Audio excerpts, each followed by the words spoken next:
Hello my dear student, welcome to back my YouTube channel NK classes. तो दोस्तों आज मैं आपको कक्षा 12वीं का 2025 का दोस्तों सामान्य हिंदी का वायरल पेपर बताने वाला हूँ 302 ZN का। तो दोस्तों आपको वीडियो को अंत तक देखना है, बिल्कुल भी आपको इस वीडियो को कीप करके नहीं देखना है। तो चलिए दोस्तों वीडियो को स्टार्ट करते हैं। तो दोस्तों जो आपका सामान्य हिंदी का पेपर होगा उसमें आपको 3 घंटे 15 मिनट दोस्तों आपको पूरा पेपर हल करने के लिए मिलेंगे। तो दोस्तों आपको बिल्कुल आराम से पूरे पेपर को पहले पढ़ना है और उसके बाद आपको सॉल्यूशन करना है। दोस्तों आपके पेपर में 2 खंड मिलेंगे आपको, खंड क और खंड ख।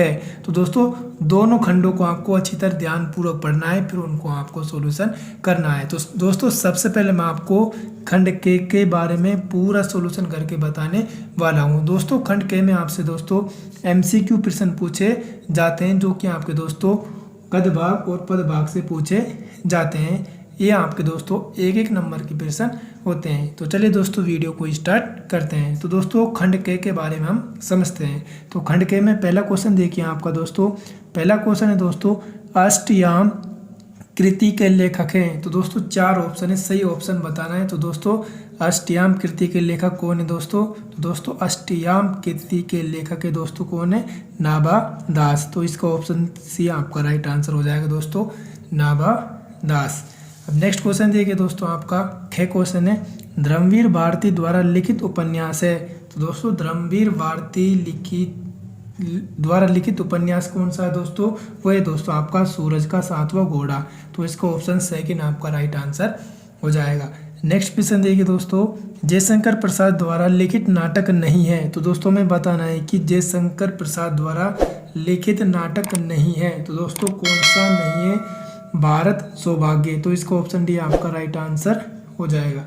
अब नेक्स्ट क्वेश्चन देखिए दोस्तों आपका, नेक्स्ट क्वेश्चन है दोस्तों आपका इनमें से आत्मकथा विधा की रचना है। तो दोस्तों आपको बताना है कि इनमें से आत्मकथा विधा की रचना है। तो दोस्तों क्या है? तो इसका आपका राइट आंसर क्या हो जाएगा दोस्तों? अर्ध कथा। तो इसका ऑप्शन ए आपका राइट आंसर हो जाएगा, अर्ध कथा। नेक्स्ट क्वेश्चन देखिए दोस्तों आपका यात्रा व्रत संबंधी गद्य कृति अरे यायावर रहेगा याद के लेखक हैं। तो दोस्तों 4 ऑप्शन है। तो दोस्तों इसका आपका राइट आंसर क्या हो जाएगा दोस्तों?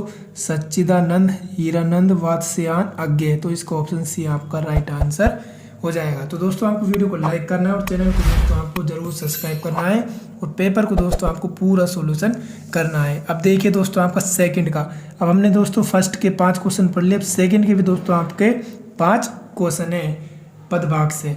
तो दोस्तों पहला क्वेश्चन देखिए आपका कि इनमें से किस काव्य कृति पर ज्ञानपीठ पुरस्कार मिला है। तो दोस्तों ज्ञानपीठ पुरस्कार दोस्तों किसे मिला है? तो दोस्तों इसका राइट आंसर क्या हो जाएगा? कितनी नावों में कितनी बार। तो इसका ऑप्शन सी आपका राइट आंसर हो जाएगा, कितनी नावों में कितनी बार। तो दोस्तों जो भी विद्यार्थी क्लास 12th में है तो दोस्तों उनको MCQ क्वेश्चनों पर ज़्यादा ध्यान देना है।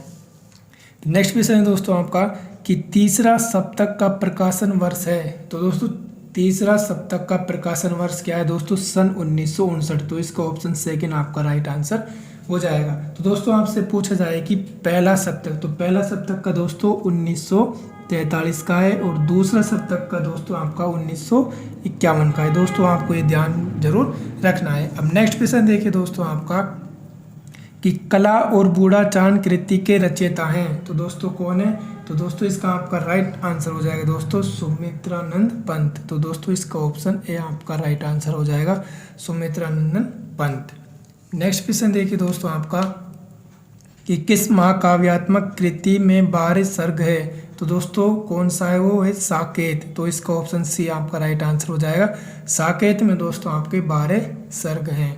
अब नेक्स्ट क्वेश्चन देखिए दोस्तों आपका, नेक्स्ट क्वेश्चन है कि छायावाद की प्रमुख विशेषता है। तो दोस्तों छायावाद की प्रमुख विशेषता है तो दोस्तों क्या है? स्थूल के प्रति सूक्ष्म का विद्रोह। तो इसका राइट आंसर ऑप्शन डी आपका राइट आंसर हो जाएगा। अब नेक्स्ट क्वेश्चन देखिए दोस्तों आपका, अब तीसरे प्रश्न की बात करते हैं दोस्तों आपका। तीसरा प्रश्न आपसे पूछा गया है कि दिए गए गद्यांश पर आधारित निम्नलिखित प्रश्नों के उत्तर दीजिए। यह आपके दोस्तों 10 नंबर के पूछे जाते हैं, बिल्कुल फ्री के दोस्तों आपके 10 नंबर है। 2 पद्यांश पूछे जाएंगे दोस्तों आपसे, एक तो अथवा में पूछा जाएगा। तो दोनों में से आपको किसी एक को करना है। आपका 10 नंबर बिल्कुल पक्के हो जाएंगे। आपको कुछ नहीं करना दोस्तों, पहले इस गद्यांश को अच्छी तरह पढ़ना है ध्यानपूर्वक। उसके बाद दोस्तों आपके ये प्रश्न दिए गए हैं, ये 5 प्रश्न दिए गए दोस्तों। 5 प्रश्न आपके दोस्तों 2-2 नंबर के प्रश्न दिए गए हैं। तो दोस्तों इन प्रश्नों को आपको कैसे हल करना है, ये आपका एक गद्यांश है, इस गद्यांश को आपको अच्छी तरह पढ़ना है। तो पहला क्वेश्चन है दोस्तों आपका कि उपयुक्त गद्यांश का संदर्भ लिखिए। तो दोस्तों इसको पढ़कर आपको इसका संदर्भ लिखना है। दूसरा है कि अशोक वृक्ष की पूजा किसकी देन है। ये आपको दोस्तों यहाँ से पढ़ना है कि अशोक वृक्ष की पूजा इन्हीं गंधर्वों और यक्षों की देन है। ये आपको यहाँ से इसका राइट आंसर हो जाएगा। फिर तीसरा देखिए दोस्तों, रेखांकित अंश की व्याख्या कीजिए। जो आपको दोस्तों यहाँ पर ये अंडरलाइन दिख रहा है, इसकी दोस्तों आपको क्या करनी है दोस्तों, व्याख्या करनी है। उसके बाद दोस्तों नेक्स्ट क्वेश्चन देखिए आपका कि अशोक वृक्ष को कौन पुष्पित किया करती थी। ये इसका पढ़कर आपको इसका आंसर देना है। फिर देखिए दोस्तों, अधिष्ठा और स्तवक शब्दों का अर्थ लिखिए। तो दोस्तों इनको आपको अर्थ लिखना है। तो दोस्तों अधिष्ठता का अर्थ क्या हो जाएगा दोस्तों, अध्यक्ष, और स्तवक का दोस्तों आपका अर्थ क्या हो जाएगा, फूलों का गुच्छा। इनका आपको इस प्रकार लिखना है। अब दोस्तों इसके अर्थों में भी है, इन दोनों में से आप कोई भी एक कर सकते हो जो आपको आता हो। इसके भी दोस्तों आपके पास 5 प्रश्न दिए गए हैं दोस्तों। 5 प्रश्न दोस्तों आपको, प्रत्येक प्रश्न भी आपका दोस्तों 2-2 नंबर का है। जो गद्यांश आपको आता हो उसको आपको अच्छी तरह सोल्यूशन करना है। इसमें भी दोस्तों आपका पहला ये 2 नंबर का प्रश्न है। इसमें आपको बताना है कि उपयुक्त गद्यांश का संदर्भ आपको इसमें से लिखना है। भाषा में आधुनिकता कैसे आती है, इसमें आपको ये बताना है कि रेखांकित अंश की व्याख्या आपको दोस्तों करनी है।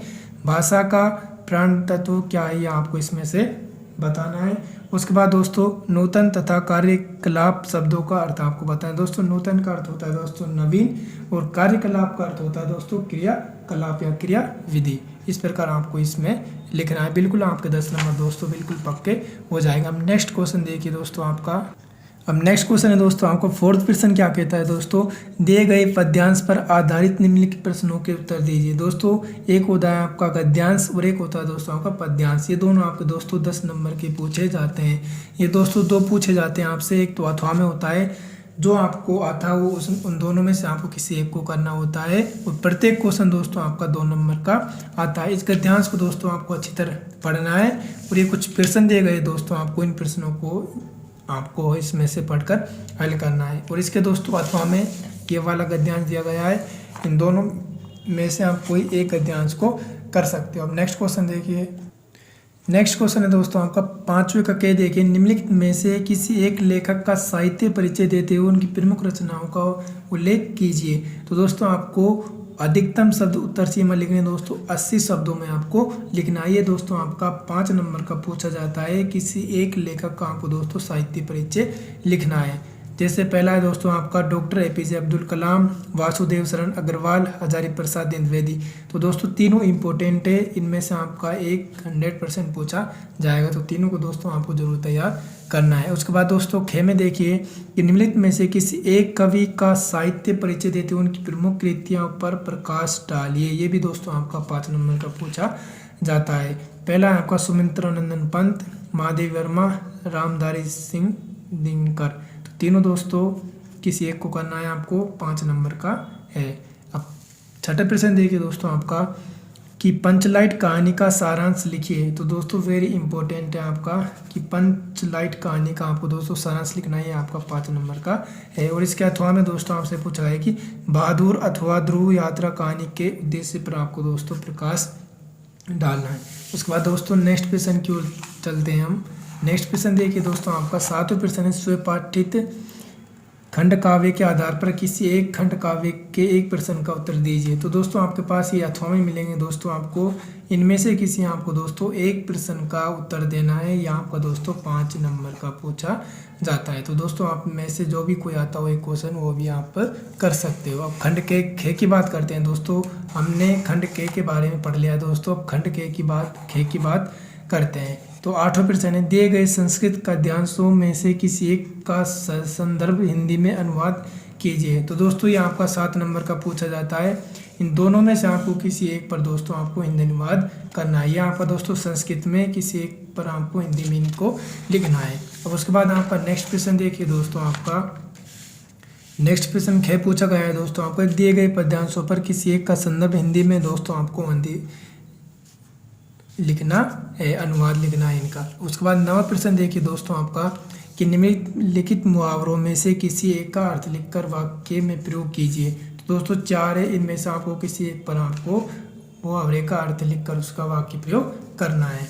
अब 10वां प्रश्न क्या कहता है कि अपठित गद्यांश पर आधारित निम्नलिखित प्रश्नों के उत्तर दीजिए। यहाँ आपके 3 प्रश्न है और यहाँ आपका दोस्तों अपठित गद्यांश से इसको पढ़कर आपको इन प्रश्नों के उत्तर देने हैं।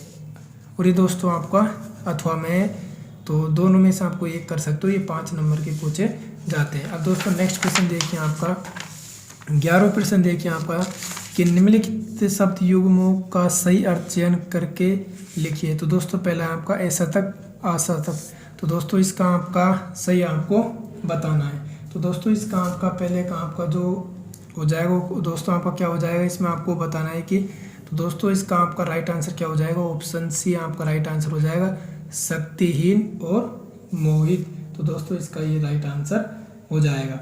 उसके बाद दोस्तों आपका नेक्स्ट देखिए कि भवन भुवक। तो दोस्तों इसमें से आपको बताना है, तो इसका क्या हो जाएगा, भवन का मतलब होता है घर और भुवन का मतलब होता है दोस्तों संसार। तो इसका ऑप्शन आपका भी राइट आंसर हो जाएगा। अब कह देखिए दोस्तों निम्नलिखित शब्दों में से किसी एक शब्द के 2 अर्थ लिखिए। तो दोस्तों आपको किसी एक के शब्द के 2 अर्थ लिखने हैं। हम बात करते हैं दोस्तों चपला की। तो दोस्तों चपला का मतलब क्या होता है दोस्तों, आपको बताना है कि चपला का मतलब हम दोस्तों लक्ष्मी भी लिख सकते हो। लक्ष्मी होगा, जैसे कुल का मतलब क्या होता है दोस्तों, वंश हो गया। और पयोधर का मतलब क्या होता है दोस्तों, कानून हो गया। विधि का मतलब क्या होता है दोस्तों, समुद्र का या बादल। तो इस प्रकार हम दोस्तों लिख सकते हो। उसके बाद दोस्तों गे की बात करते हैं कि निम्नलिखित वाक्यांशों के लिए एक सही शब्द का चयन करके लिखिए। तो दोस्तों आपको एक शब्द सही करके उनका चयन लिखना है। तो दोस्तों बहुत कम बोलने वाले को क्या बोलते हैं दोस्तों, बहुत कम बोलने वाले को दोस्तों क्या बोलते हैं, मितभाषी। तो इसका ऑप्शन सी आपका राइट आंसर हो जाएगा। और जानन का इच्छा रखने वाला, तो इस क्या होता है दोस्तों, जिज्ञासु। तो इसका ऑप्शन भी आपका राइट आंसर हो जाएगा। उसके गए में आपसे पूछा गया कि निम्नलिखित में से किन्हीं 2 वाक्यों को शुद्ध करके लिखिए। आपको किसी 2 वाक्यों को दोस्तों शुद्ध करके लिखना है। तो दोस्तों इस प्रकार आपका हिंदी का पेपर पूछा जाता है। और आखिर में दोस्तों आपसे 12 प्रश्न में इस प्रकार से पूछे जाते हैं, सबको आपको अच्छी तरह दोस्तों सॉल्यूशन करना है। तो दोस्तों आज की इस वीडियो में इतना। अगर ये वीडियो अच्छी लगी हो तो वीडियो को लाइक करें और चैनल को सब्सक्राइब करें।